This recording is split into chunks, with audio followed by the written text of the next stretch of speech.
in terms of Greece and the way that workers have been totally unprotected there. I do wish the people who want to stay would stop talking about Europe. Europe is a much bigger area. I love Europe. We're not anti-Europe. We're anti the European Union. We have huge support out there amongst Labour Party members at the Grassroots and Labour supporters. This referendum will not be won to leave the EU by MPs. It's going to be the public who decide, and the last thing they want at the moment is these stitch-ups between politicians cosy at Westminster. Out in the country, the mood is very, very different. Well, what a wonderful, wonderful audience.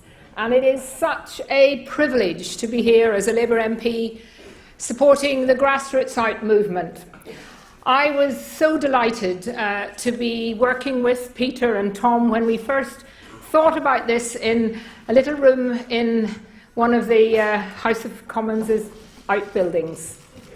And we would really wanted to do this because we genuinely felt that there wasn't that unity at the grassroots, that the campaigning wasn't being done that needed to be done, that there was too cosy a group of people organising in some of the campaigns, and that we had to take that control back to where the job is going to have to be done, and that is at the grassroots. So that's why I am a total supporter of the grassroots movement, and it's because of that significant cross-party support that we've now got.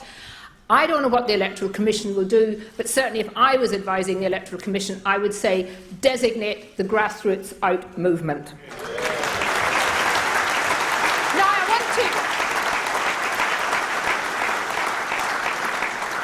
You know, many of us in Grassroots Out would disagree. Many of us in this platform tonight would disagree about many, many issues. Some people might not even like some people. I don't know whether I'm in that category or not, but there's no doubt about it. When you're working in cross-party groups, you're working with organisations that you may not have every bit of what they say you agree with. And it is very, very important. But you know what unites us all? It doesn't matter whether we have personality differences, whether we have political differences, as I said, whether we don't like those people. What unites us is that we want to get our country back and we want to get out of the EU, and that is the number one issue. And that's why over the next few weeks and months there will be big grassroots movements meeting across the United Kingdom, because in order to win, we have to reach out far, far away from this area of Westminster. We have to get out into the country. Now, you know, one of the things that any movement has, most movements throughout the world have a symbol. They have something that becomes associated with their movement. And tonight I want to just suggest that maybe our grassroots movement could have a symbol. And I think a very, very good symbol of our grassroots movement would be this: a piece of white paper, saying nothing, showing that, frankly, our Prime Minister has more or less capitulated to the European Union. It may be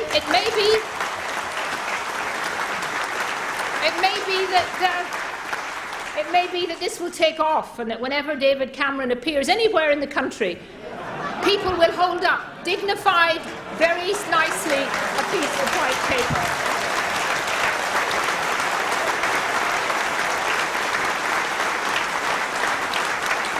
Now, as Peter so terribly reminded you, I was an MP when Tom was born, but I think that shows just the breadth of the age range as well that we've got within our movement. And you know, during those 27 years, I've taken every opportunity I could to vote against attempts by the EU to further integrate and remove our sovereignty. And a number of my colleagues, including my leader of my party and the Shadow Chancellor, Jeremy Corbyn and John McDonnell, believed, like me, that our membership of the EU was incompatible with Labour values. We followed in the footsteps of the great Labour figures like Hugh Gaitskell, Barbara Castle, Peter Shore, and of course Tony Benn. And that's why it is so incredibly disappointing that somehow, somewhere within the Labour machinery, Jeremy and John have been stifled. Now, maybe we will see that in the next week or two, next month or two, they may break out, because I would give a message to my leader and to the leader of the Labour leadership tonight, is that around the country, I'm often told, well, you're in a minority. There's only a few of brave members of Parliament speaking out. And there are probably not that many of us, but they're growing every day. The silent ones are beginning to come out. And I would say to Jeremy and to our party's leadership that around the country there are millions of Labour voters and Labour supporters or ex-Labour supporters who have been left without a voice on the most important issue in our lifetime. And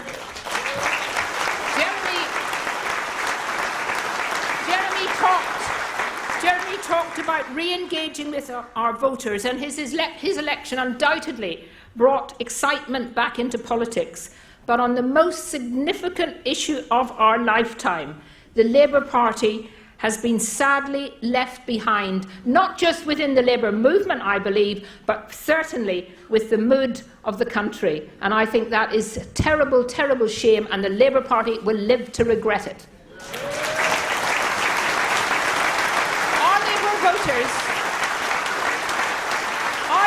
Our Labour voters out there expect the leadership of our party to challenge the terms of the membership of a club which has no democratic accountability, threatens our National Health Service with the dangerous transatlantic trade partnership, drives down exploitative wages with cheap, unskilled labour from Eastern Europe because of free movement, and has promoted zero-hour contracts.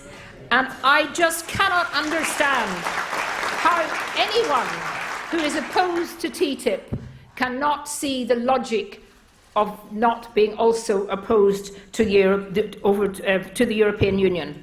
And I also believe that the decision by our Secretary of the Labour Party, Secretary-General Ian McNicol, where he was actually formally, in writing, discouraging Labour branches to have this debate, was a mistake. What does it say? They're obviously afraid of Labour Party members having a debate. Now, that does tell you something about a political institution and a political party, and I do not believe that that represents the views of some of the members of our shadow cabinet. I often think that the people who are most proud of our country are those that want to leave the European Union. They believe, as we've heard earlier, that we're good enough to trade with the world and decide our own destiny. It is those that want to remain, that do not believe in the United Kingdom and do not believe we are good enough to stand on our own 2 feet.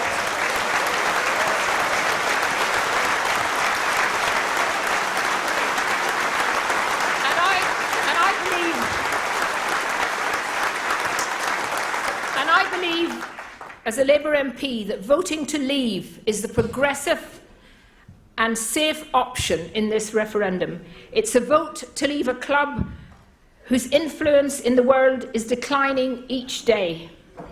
And as Ruth Lee has so well put, it is no longer that great economic area. We need to get out of it, and we need to look outwards. We need to look internationally, and we need to look to our Commonwealth links, who we so disgracefully let down.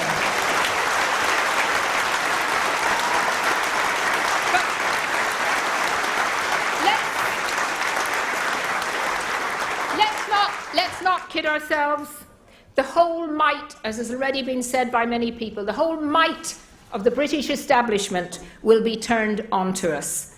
The political parties at levels in the leadership, the bankers who are trying to bankroll the stay-in campaign, the CBI, they will all be trying to influence the debate, and they will be producing scare story after scare story.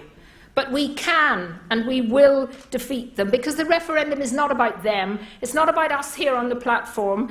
It's about all of us and those watching at home, because you yourself can do so much to make this referendum a success. Just think what an emancipation an exit would bring. It would allow the UK to sell freely to the whole of the world, including all of Europe, and it would also allow for the less developed countries to sell freely to us. The net effect of this would be to improve their standard of living, helping to remove the desire for their people to move to the UK and depleting their own human resources, which would be a win for everyone.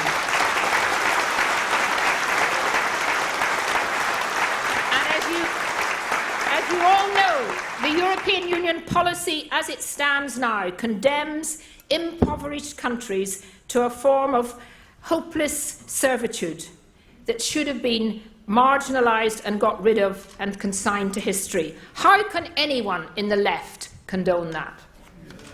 It is time for democratic governments across the EU, and I don't think we'll be alone if we leave.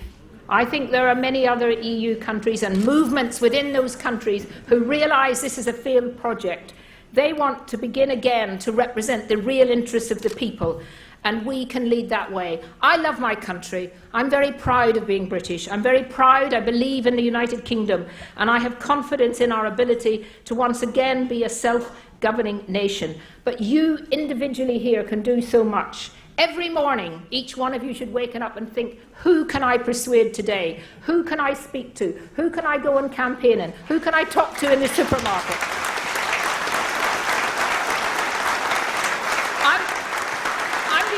I think I might be becoming a persona non grata in my supermarket, because I always chat to people and say, what do you think about the EU? And, you know, it is amazing. We heard from the taxi driver earlier. It is amazing when people are asked what they think. And we know that we've got out there in the country millions and millions of people, many of whom who've never voted before. That's why we're going to win this referendum, because they are going to show that they care enough to actually come out and vote to get their country back. So the referendum gives us a chance. We mustn't let it pass.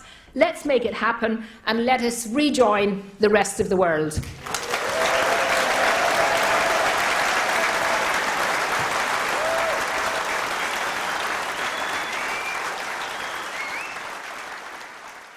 You didn't frankly have the balls to put country before party.